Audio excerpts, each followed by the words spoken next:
Okay, ladies and gentlemen, today we need to talk about neutralization reactions.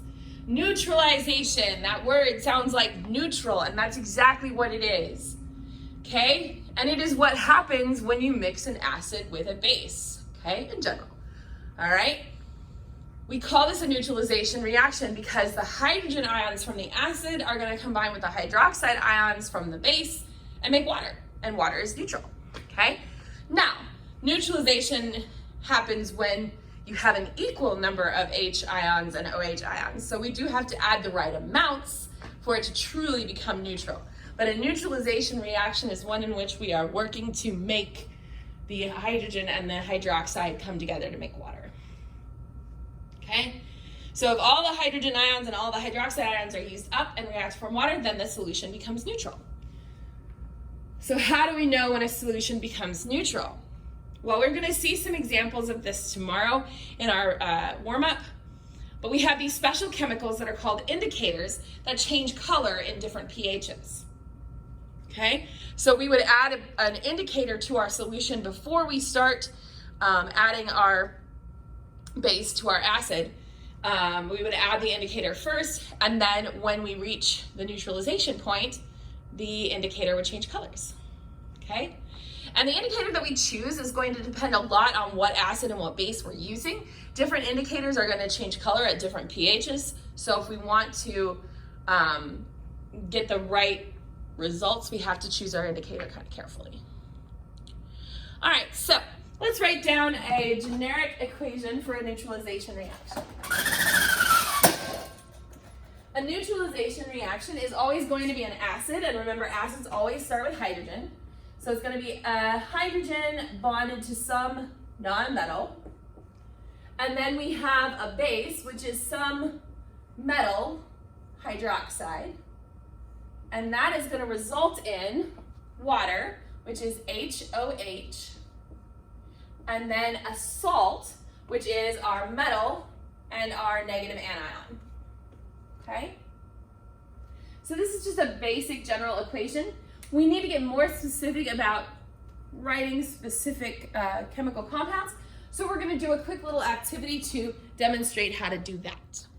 Okay, so in my notebook, I'm going to write down the first equation we want to do, which is HNO3 plus CaOH2 yields blank plus blank. So I need to figure out what my products are going to be.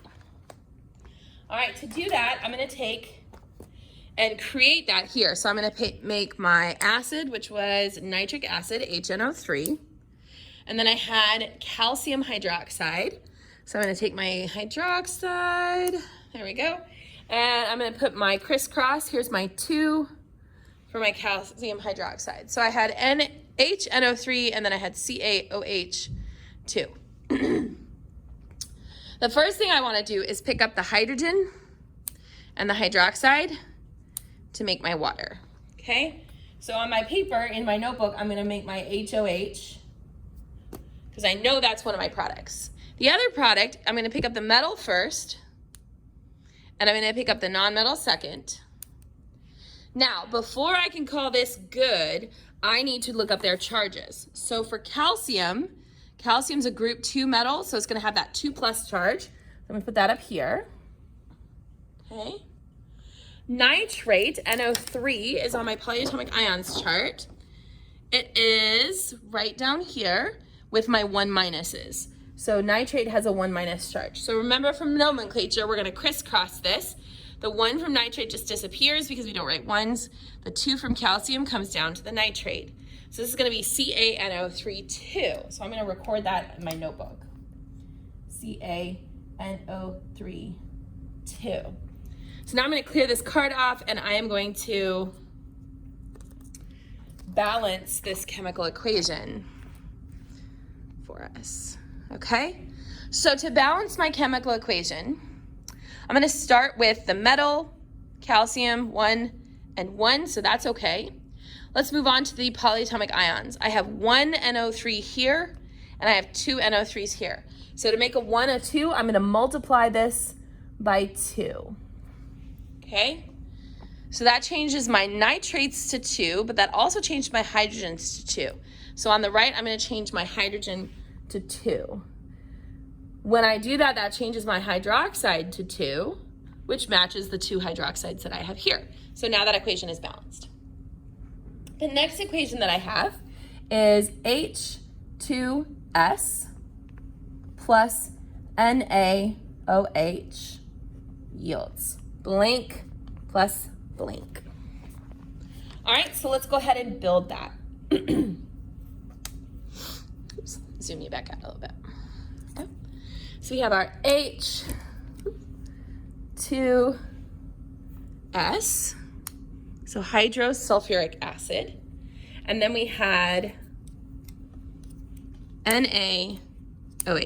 Oops, upside down. There we go. All right, so first thing we want to do is pick up the H and the OH and make our water. So I'm going to go ahead and put water on my paper, and I'm going to write it as HOH to make it easier to balance. Then to figure out what my salt is, I'm going to pick up the metal first, then the nonmetal. Now I need to look up the charges for both. So I'm going to grab my periodic table. Sodium is a group 1 metal, so it has a 1+ charge. Sulfur is in group 16, which is 2-. So I'm going to crisscross this. The 2 from the sulfur comes down to the sodium, and the 1 from sodium just disappears because we don't write 1s. So this is going to be Na2S. Okay, so let's go ahead and clear our card, and then let's balance our equation.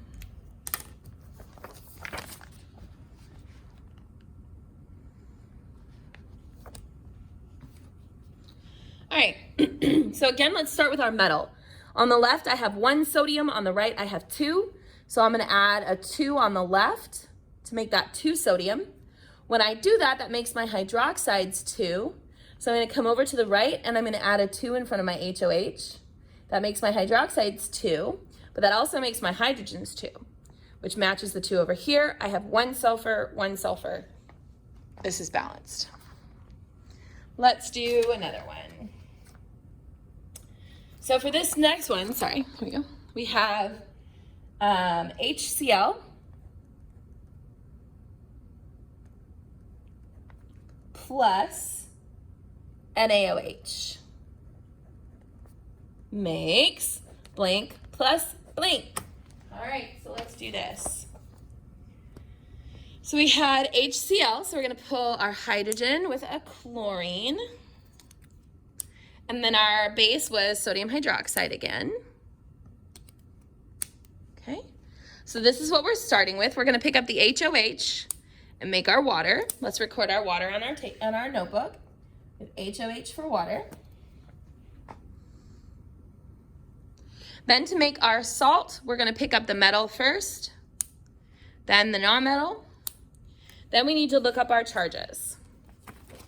Sodium is a group 1 metal, so its charge is going to be 1+. Chlorine is group 17, so that's a 1-. So because these are equal, I don't need to crisscross them. So this is just going to be NaCl. So let's record our NaCl in our notebook. Now if you look at this, because everybody had a 1, 1, 1, 1, 1, 1 charge, there's nothing to balance here. Everything should already be balanced. So let's clear that off. The next one I want to do is HNO3 plus KOH yields blank plus blank. Okay, so let's build that. We have H with an NO3. Then we have potassium with our hydroxide. Okay, so to start off with, we're going to go ahead and make our water by pulling the hydrogen and the hydroxide to make our HOH. So let's write our HOH in our notebook. Then to make our salt, we're going to start with the metal and then the polyatomic ion. All right, so now let's look up our charges. Potassium is a group 1 metal as well, so that's going to be 1 plus. Nitrate, down here on our polyatomic ions chart, has the 1 minus charge. Okay, so since those are equal, once again, there's no need to crisscross. So this is just going to be KNO3. And again, everything was 1, 1, 1, 1, 1. So there's no need to balance this one. Everything should already be balanced. Let's do one more. Let's do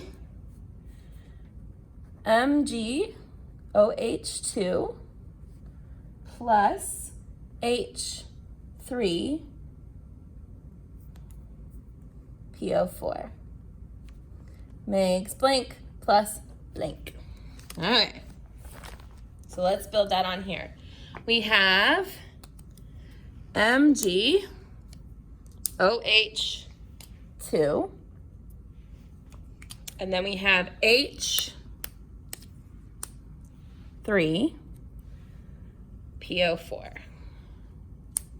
Okay, first things first, let's pick up our hydrogen and our hydroxide to make our water, HOH.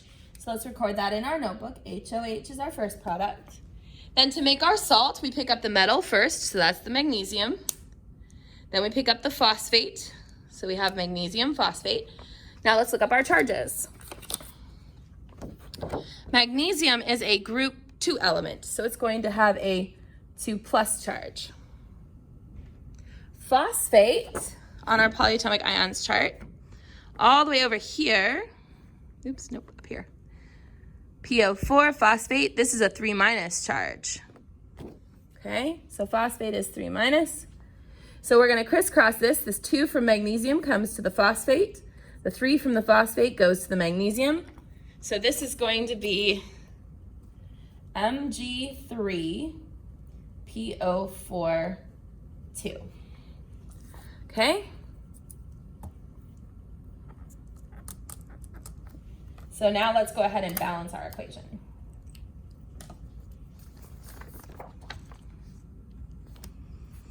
All right, starting with our metal, we have 1 magnesium on the left, we have 3 on the right. So I'm going to take my magnesium on the left and multiply it by 3. Now be careful, that changes my hydroxides. Hydroxide was 2 times 3, now I have 6 hydroxides. So in front of my water over here, I'm going to have to put a 6 to make 6 hydroxides. That changes my hydrogen to 6. So over here, I'm going to change this hydrogen from 3. I'm going to multiply it by 2 to make it a 6. That changes my phosphate to 2, which over here matches with this. Okay? So the steps are very simple. You start by taking out the hydrogen and the hydroxide to make your water. You look at what's left. You do the metal first, then the nonmetal or the polyatomic ion, and then you look up your charges and crisscross. And then the last step, of course, is to balance your equation.